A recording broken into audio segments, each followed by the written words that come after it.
Good morning sir. Good morning. मैं जानना चाहती हूँ कि हम सिचुएशन को बिल्कुल ऐसे कैसे देखें कि हमें सिचुएशन से बाहर निकलना है। कि मान लो हमारे पास बार बार कोई प्रॉब्लम आ रही है, हम उसे फेस कर रहे हैं, फिर जो आसपास के हमारे सराउंडिंग्स के लोग हैं वो भी टाउंटिंग कर रहे हैं हम पर, नहीं तुमने पहले भी ऐसे किया था, अब फिर तुम फेल हो जाओगे इसमें, तो वहाँ जा करके हम स्टक हो जाते हैं और फिर हमारा कॉन्फिडेंस लूज हो जाता है। हम एग्जैक्टली कहाँ स्टक हो जाते हैं, जिसको आप जो वर्ड यूज कर रहे हो स्टक हो जाते हैं, मतलब आप कह रहे हो कि हम अपनी थिंकिंग में स्टक हो जाते हैं। थिंकिंग में स्टक हो जाते हैं, राइट? कि हम ओवर थिंकिंग में चले जाते हैं। ओवर थिंकिंग कि हम बैठे बैठे बस सोचते रहते हैं कि ऐसा क्यों हुआ, क्या हुआ, ऐसा नहीं होना चाहिए, कि हमारे में कुछ ऐसा हो गया तो क्या होगा, वैसा हो गया तो क्या होगा, मैं दोबारा भी ट्राई किया नहीं हुआ तो क्या होगा। हम जानते हैं कि पहले भी ऐसा हुआ था, फिर हमने उसे ओवरकम कर लिया, लेकिन बार बार वही चीज आते आते फिर वही ब्रेन का जो कंफर्ट जोन है हम फिर वहीं स्टक होने लगते हैं। और जिस कंफर्ट जोन की आप बात कर रहे हो वो एक्चुअल में ओवर थिंकिंग वाला जोन है। ओवर थिंकिंग वाला जोन है, मतलब बैठे बैठे बस सोचते रहते हैं जैसी हमारी कंडीशनिंग हुई है, कर कुछ नहीं पाते हैं। करते भी हैं तो थोड़ा सा करना शुरू करते हैं, उसके बाद वापस से वो थॉट्स हमारे ऊपर हावी हो जाते हैं। राइट? यही आप कह रहे हैं। राइट सर, प्रॉब्लम जो है इतनी ज़्यादा, क्योंकि एक्चुअली क्या लाइफ में अगर कुछ अच्छा होता है तो शायद हम प्रॉब्लम से इजीली निकल जाते हैं, बट बैक टू बैक जब आपको फेलियर्स ही मिल रहे हैं उस टाइम पे भी आपको फिर दिखना ही बंद हो जाता है कि हाँ निकलने का भी कोई रास्ता है। प्रॉब्लम सबसे बड़ी पता है क्या है, कि सबको यही लगता है कि हमारी प्रॉब्लम सबसे बड़ी है। अगर यहां पर मैं एक एक करके सबको बोलूं कि आप बताओ कि आपकी लाइफ में क्या क्या प्रॉब्लम्स आई या अभी क्या प्रॉब्लम्स चल रही है, तो आई एम श्योर कोई सोच भी नहीं सकता कि अच्छा ऐसी प्रॉब्लम्स भी कोई फेस कर सकता है क्या। तो इन प्रॉब्लम्स के बावजूद भी कुछ लोग आगे बढ़ पाते हैं, कुछ नहीं बढ़ पाते हैं। That is the big question कि एग्जैक्टली हम स्टक कहां पर होते हैं। क्या हम एक्चुअल में लाइफ में प्रॉब्लम्स में फंसते हैं या उन प्रॉब्लम्स को लेकर के जो हमारी थिंकिंग है वहां फंसते हैं? सबसे पहले ये चीज हमको क्लियर होना चाहिए। तो जो हम कह रहे हैं फंस गए हैं, हम एक्चुअल में प्रॉब्लम्स में नहीं फंसे हैं, क्योंकि प्रॉब्लम्स तो सबकी लाइफ में है। हम एक्चुअल में थिंकिंग में फंस जाते हैं। राइट। ये पॉइंट सुनने में छोटा लग रहा होगा, but it is a very big point two understand in life, जो 99% लोगों को नहीं समझ में आता है। हम क्या समझते हैं कि हम प्रॉब्लम्स में फंस गए हैं, क्योंकि the moment you say that, तो जब तक प्रॉब्लम्स रहेगी तब तक आप फंसे रहोगे। और प्रॉब्लम्स कब तक रहेंगी? लाइफ टाइम, जब तक लाइफ रहेगी। Right. But the moment you से कि मैं प्रॉब्लम्स में नहीं फंसा हूं, प्रॉब्लम्स मतलब लाइफ में नहीं फंसा हूं, मैं लाइफ के बारे में जो मेरी थिंकिंग है उधर मैं फंस गया हूं जाकर के। अब मैं उस थिंकिंग को कैसे चेंज करूं? Right. If you say that, तो वो आपके हाथ में पूरा कंट्रोल है। But if you ask me this question कि मेरी लाइफ की जो प्रॉब्लम्स हैं वो कैसे सॉल्व हो, तो उसका कोई जवाब नहीं है, क्योंकि वो कभी नहीं होगा। आज आपकी एक प्रॉब्लम है, वो सॉल्व हो भी जाएगी, कल कोई और प्रॉब्लम आ जाएगी, परसों कोई और आ जाएगी, फिर कोई और आ जाएगी, फिर कोई और आ जाएगी। Right sir. तो कैसे हम अपनी थिंकिंग को चेंज करें? सिंपल, थिंकिंग चेंज हो गई तो सब चेंज हो जाएगा। सब चेंज हो जाएगा, क्योंकि प्रॉब्लम्स को देखने का नजरिया बदल गया तो प्रॉब्लम बदल गई। एक बंदा जिसकी थिंकिंग नहीं फंसी हुई है, उसको आप चारों तरफ से फंसा दो, वो निकल जाएगा। लेकिन जिसकी थिंकिंग फंसी हुई है, उसको आप जा करके दुनिया जहान के सारे रिसोर्सेज दे दो, पूरा का पूरा खजाना भी दे दो, तब भी वो नहीं निकल पाएगा, तब भी रोएगा बैठ करके कि क्या मेरे को चारों तरफ खजाने से कैद कर दिया। अरे भाई, खजाना है, कैद नहीं है। देखे ना ऐसे लोगों को जिनके पास में सब कुछ है लेकिन रोते रहते हैं। तो सब कुछ मिलना इज नॉट अ सॉल्यूशन। जिनकी लाइफ में कोई प्रॉब्लम नहीं है वो भी रो रहे हैं। सो अब आता है कि इसका सॉल्यूशन क्या है, कि we are stuck in our thought process, how to get out of it. तो सबसे पहली चीज ये समझनी है, ज्यादा सोचने से कुछ नहीं होता है, सही सोचने से होता है। अभी सही सोचना क्या है? What is right thinking, not positively सोचना। इसको भी ध्यान से समझ लेना। पॉजिटिव सोचना क्या सही सोचना होता है? फॉर एग्जाम्पल, आगे आप जा रहे हो, किसी जंगल में हो और आगे दलदल है, और आप पॉजिटिव सोच रहे हो, मेरे साथ में कभी कुछ गलत हो ही नहीं सकता, मैंने तावीज पहना हुआ है, ये मुझे बचाएगा। बहुत लोग हैं बहुत पॉजिटिव है लाइफ को लेकर के, बट क्या उनकी सोच सही है? अभी सही सोचना क्या है? सर मेरे हिसाब से मतलब इंटेलिजेंसी से सोचना, कि मतलब कुछ ऐसा सोचे कि आगे जाके हमें कोई हानि ना हो, कि एक इंटेलिजेंट माइंड से सोचे। अभी इंटेलिजेंट क्या है और फूलिश क्या है? एक है फूलिश तरीका सोचने का, बेवकूफों की तरह सोचना, एक है इंटेलिजेंस के साथ में सोचना। What is intelligence? जिसको हम इंटेलिजेंस कहते हैं, वो इंटेलिजेंस क्या है? साइंस को इंटेलिजेंस कह सकते हैं? नहीं कह सकते, नहीं कह सकते। तो किसको कहोगे? सुपरस्टिशंस को इंटेलिजेंस कहोगे?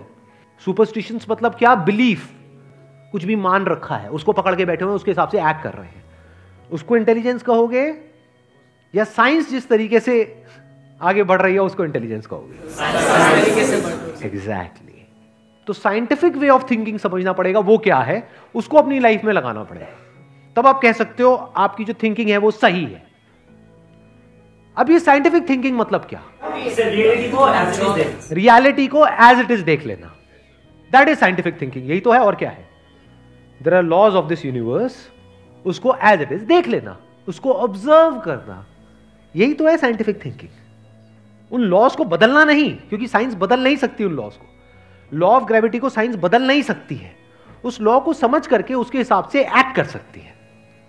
इसी साइंटिफिक थिंकिंग को अगर हमको अपनी लाइफ में लगाना हो तो इसका मतलब क्या? एक थिंकिंग हो सकती है लाइफ से रिलेटेड, जो भी आपके दिमाग में कचरा भरा पड़ा है बचपन से लेकर के आज तक, जैसा आपको समझाया गया है लाइफ के बारे में। किसने समझाया है? वो लोग जो खुद नहीं समझते, लाइफ के बारे में अपने अपने बिलीफ्स बनाए हुए हैं, अपने अपने स्टैंड पॉइंट से लाइफ को देख रहे हैं। फॉर एग्जाम्पल, कोई हिंदू है तो एक तरीके से लाइफ को देख रहा है, कोई मुस्लिम है तो अलग तरीके से लाइफ को देख रहा है, क्रिश्चियन है तो अलग तरीके से देख रहा है। क्या सही है इन तीनों में से? क्या तीनों को सही थिंकिंग कह सकते हैं? ना, क्योंकि आपस में लड़ झगड़ रहे हैं। साइंस में कोई लड़ाई झगड़ा होता है? अगर मैं किसी साइंटिफिक फैक्ट के बारे में बात करूंगा, क्या कोई हिंदू, मुस्लिम, क्रिश्चियन आकर के आपस में लड़ सकते हैं? नहीं। तो ये सही थिंकिंग है। एक है जो हमें सही लगता है, एक है जो सही होता है। दोनों में जमीन आसमान का फर्क है। एक है जो आपको सही लगता है, एक है जो सही है। तो साइंटिफिक थिंकिंग का मतलब क्या, अगर इसको हमको लाइफ में लगाना हो तो, यानी लाइफ को आप एज इट इज देखो, ऑब्जर्व करो, फिर उसके बारे में सोचो। This is scientific thinking.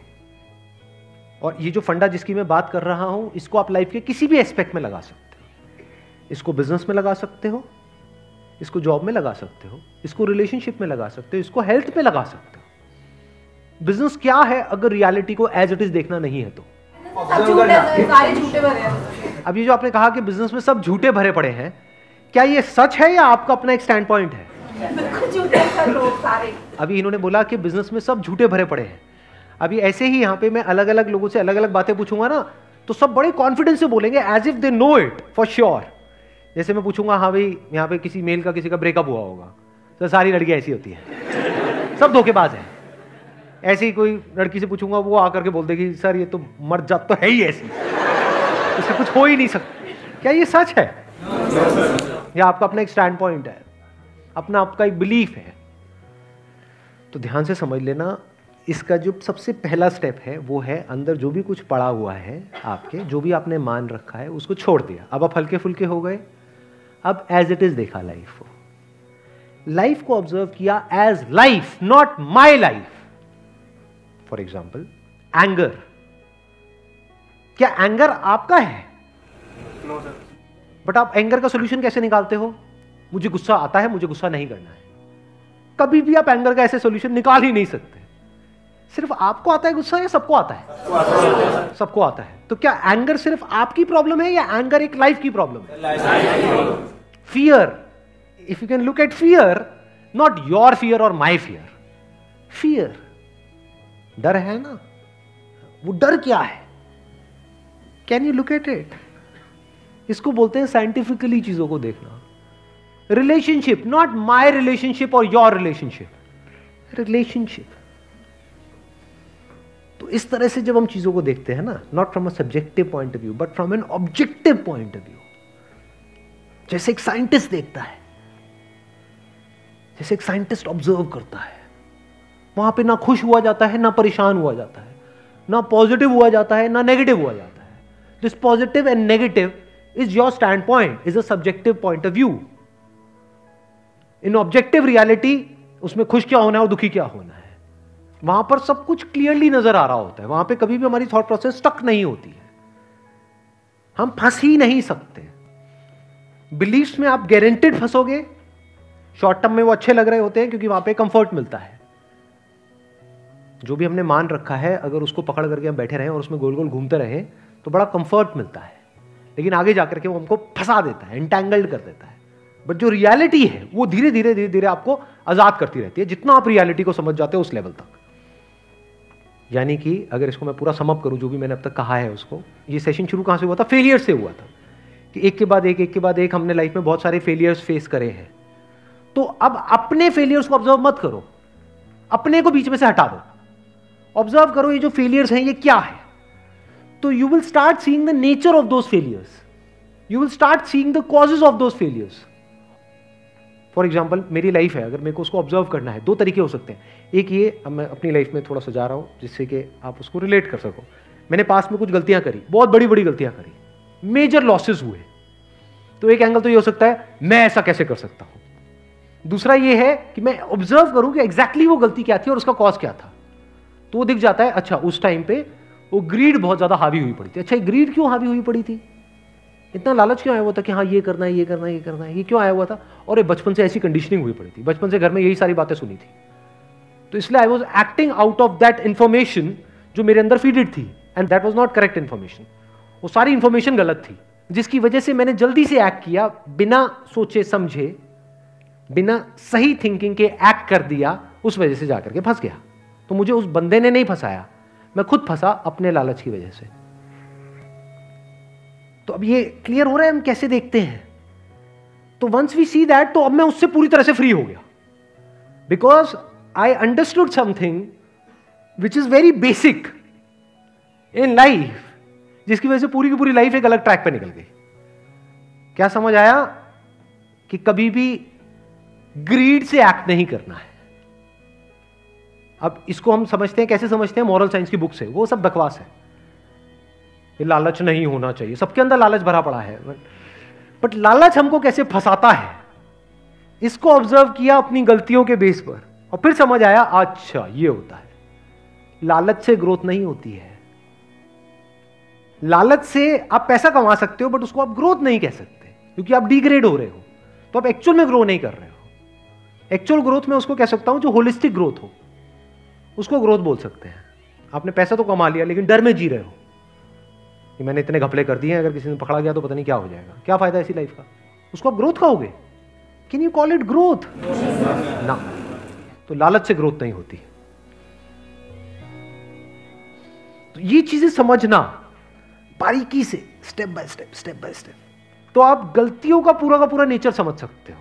The nature of mistakes, the kinds of mistakes, the types of mistakes, और उनके कॉजेस क्या होते हैं।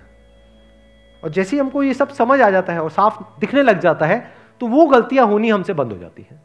और जितनी भी गलतियां हो सकती हैं, उन सबके अगर नेचर समझ आ जाते हैं, तो गलतियां होने की पॉसिबिलिटी फ्यूचर में ऑलमोस्ट खत्म हो जाती है। प्लस जब समझ आ गई है उसकी रियलिटी, तो वहां पे ओवर थिंकिंग के लिए जगह नहीं होती है, अपन थिंकिंग में स्टक नहीं होते हैं।